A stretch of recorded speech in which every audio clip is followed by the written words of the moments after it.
Hi.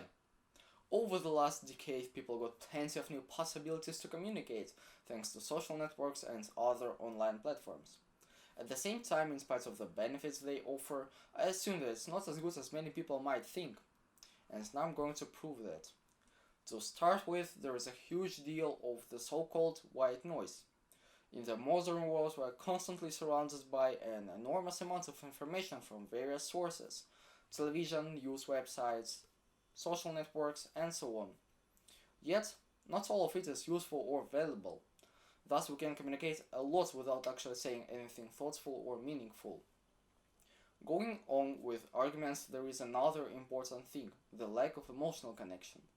Contemporary means of communication, such as text messages or emails, suggest very little possibility of sharing emotions and intonations, which are a basis for a real face-to-face conversation.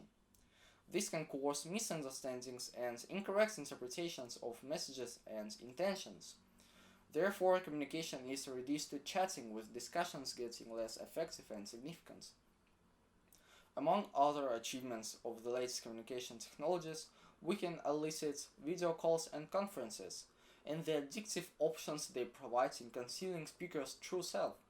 It can be tempting to hide your real feelings and emotions behind masks and filters. This may lead to a problem when one or both partners hide their real personality, simply deceiving each other. And finally, I would like to mention a real danger. It is a growing tendency among young people to lose their interest in real life contacts.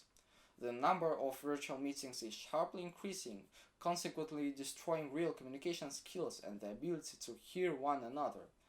Not to mention the fact that we have less opportunities to appoint a real meeting in the real world due to the lack of time, therefore having less chances for a real conversation. Taking into consideration all the ideas I've just covered, I am absolutely convinced that the more we communicate, the less we really speak.